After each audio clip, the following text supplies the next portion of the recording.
Our next speaker is Dr. Linda Hill.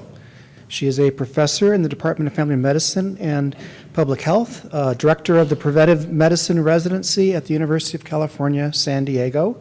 Her talk today is titled Review of Medical Conditions and Healthcare Utilization. So while she's doing that, I just wanted to say this is much more straightforward. It's not rocket science how we get the medical conditions off an electronic health record, and you don't have to justify the methodology. I think what's going to be really important here, and it's good to follow the talk on medication, is that there's it's not always clear when we're looking at the outcomes that we care about with driving. Is it the medical condition or is it the medication that's causing the problem? And I think it's going to be really interesting in this study that that we're going to be able to know what medical conditions we're treating with medications that are associated with it, so we can do a better job looking prospectively at what the effect of each of them are.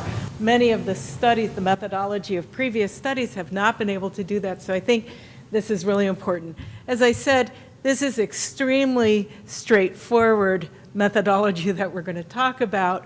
We're doing a medical record review to see what conditions and what healthcare utilization is going on with our participants. As you heard this morning, the participants sign as part of their consent that we have access to their electronic health record. And you also heard that we designed our methodology so that people had to come to a system that we're affiliated with at each of the 5 sites. So that has made it very easy. The electronic health records are reviewed in a timely manner from the baseline visit, and records are reviewed for the previous 5 years, and then every year for the ongoing study, the medical record is reviewed and all the data from that previous year is incorporated. The methodology is that the data is collected onto paper forms, and then it's uploaded into the central database and sent to Columbia.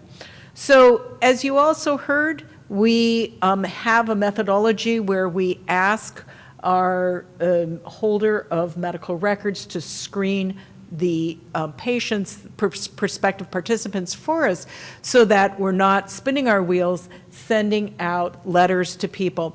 All of us have different rates of being able to recruit, since the methodology is to send out a letter and then make phone calls. As you can imagine, it's very intensive, time-consuming task to get this, and the rates of being able to capture participants have ranged from 5 to 10% and so on, varying quite a bit between sites, but you want to stack the deck in your favor and try to eliminate the people who aren't eligible for the study at the beginning. So once we have them, we go into the electronic health record and we record up to 50 ICD-9 and ICD-10 codes. We had the disadvantage of having that transition happen, and we're going back 5 years, so we're capturing those. And the codes are collected by review of the problem list and the participant's medical chart, and also by looking at the medical visits in the history. And then they're transferred to the paper form, as we talked about, the ICD-9 and ICD-10. We also look at surgical procedures. All past surgeries and inpatient procedures are recorded again from the participant's record. Up to 25 are recorded, the name of the procedure and the CPT code, and again, entered onto paper forms and then entered into the database. Next, we're looking at healthcare utilization. So we defined primary care visits as visits to a physician, physician assistant, or nurse practitioner in family medicine, internal medicine, or geriatric medicine, and the number of in-person office visits to primary care providers in the previous 12 months are recorded. Equally, specialty care visits in the previous 12 months, again, must be with a physician, physician assistant, or nurse practitioner, and I listed some of the specialists. It's not an exhaustive list. Obviously, we include physical therapy and occupational therapy. And then looking at the number of ER visits, and then including those resulting in hospitalization, and inpatient hospitalizations are also recorded. For each hospitalization, we're capturing the length of stay, and if there's more than 6 hospitalizations in the last 12 months, the length of stay for the 6 longest hospitalizations are recorded, admission and discharge dates are recorded, and that's the data abstraction form for everything that I just said.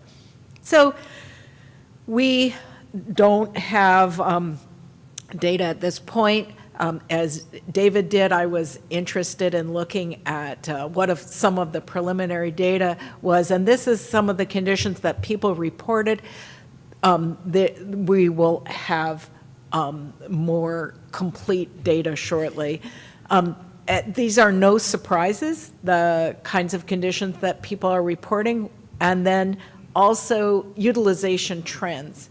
So in the last 12 months, people saw a primary care doc about 5.5 times. 86% of people saw a specialist at least once. Those specialty visits were ophthalmology, neurology, cardiology, ortho, and PT as well. About a third of people had been in the emergency room, and about a third of people had been hospitalized. So you kind of get an idea of the health of this population. And then this is Morro Bay. This is a volcanic plug left over from the volcanoes, and it's just a particularly nice California site.